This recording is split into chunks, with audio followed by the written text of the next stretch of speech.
shy, scroungers, layabouts. You've priced yourself out of jobs and have only yourselves to blame. Vote Conservative. I shall have my Milky Bar now, please, Mother.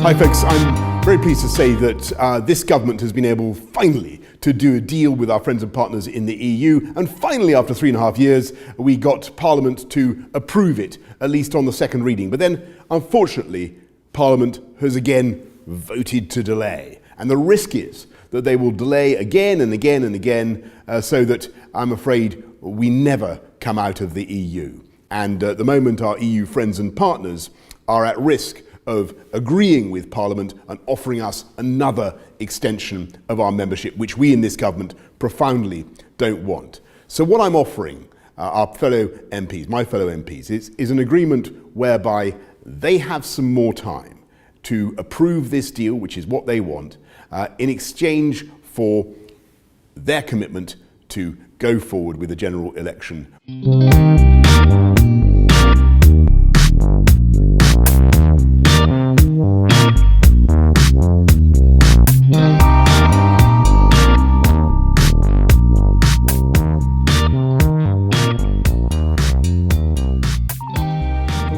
Why we need an election, and the answer is that our political system is in a rut. Our parliament is paralysed. We have a great new deal to allow us to honour the mandate of the people and leave the EU. It's ready to go.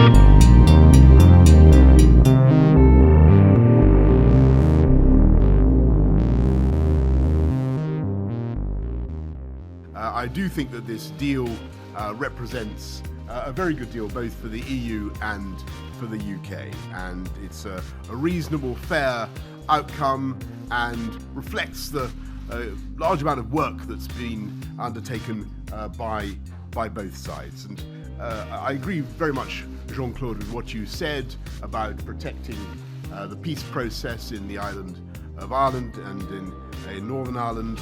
And of course for us in the UK it means that we can deliver a real Brexit that achieves our objectives, and it means that the UK leaves whole and entire on October the 31st, and it means that Northern Ireland and every other part of the UK can take part not just in free trade deals, offering our tariffs, exporting our goods around the world, but it also means that we can take together as a single, united kingdom, decisions about our future, about our laws, our borders, our money, and how we want to run the UK. This is a fair, balanced agreement. It is testament to our commitment to finding solutions. It provides certainty where Brexit creates uncertainty. It protects the rights of our citizens, and it protects peace and stability on the island of Ireland. There will be no border on the island of Ireland, and the single market will be protected.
little bit of the truth behind some of these pledges. For instance, 50,000 more nurses are being promised. Yeah. Now, if you have a look at those figures, it suggests that around 19,000 of the 50,000 figure will come from keeping nurses we've already got. How can you say that there's going to be 50,000 more if 19,000 already are there?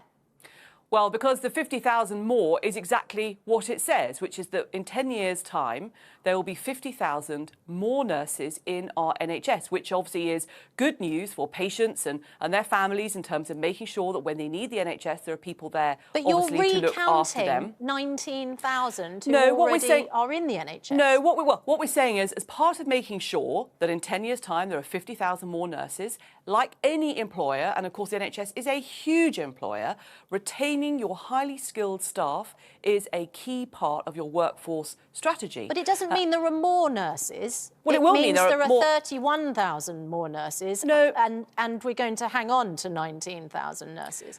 No, look, the bottom line, and the manifesto is crystal clear on this, 50,000 more nurses over the course of the next, by the time we get to 10 years' time. And they will be there through a variety of different routes. Some absolutely will be retained, and that's a key part of any, as I say, workforce strategy. You don't want to lose your highly skilled staff. But there'll be others coming in sorry. With the via greatest other routes. respect, Culture Secretary, stopping people leaving is not more nurses. There'll be 50,000 more nurses you keep saying in that. the NHS. Can you explain the 19,000... Well, I am explaining it. Piers, I am explaining it. Treat me as a complete idiot, because at the moment I feel I'd never do that. I don't understand how it could be 50,000 more nurses if 19,000 of them are already nurses. Right. We know that trust in Boris Johnson is very low. We know when he did a debate recently and it came up as a question, everybody laughed at the idea he could be trustworthy. When he leads a manifesto, that the flagship policy in it is there going to be 50,000 more nurses? Yeah. And now you, as the Culture Secretary, a member of that cabinet, a member of the government, admit that 19,000 of them already are NHS nurses. Viewers at home go, well, this is complete nonsense. But there will be 50... There are other ways that nurses come in to the NHS. There will be overall... And we're very, very clear on this, 50,000 more nurses, if you look in 10 years' time, than there are today. I know you keep saying that. And in terms of the trust issue... I know you keep saying that, but 19,000 of them are existing NHS nurses. Do you see the problem? Well, but I think it's realistic to say we've got highly skilled staff who we do not want to leave.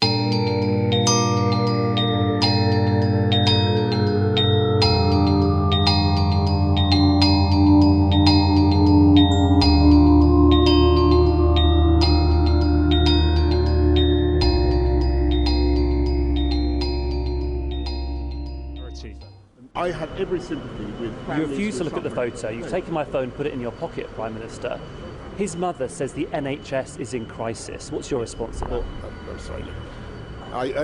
It's a terrible, terrible photo, and I apologise, obviously, to the families and all those who have terrible experiences in the NHS.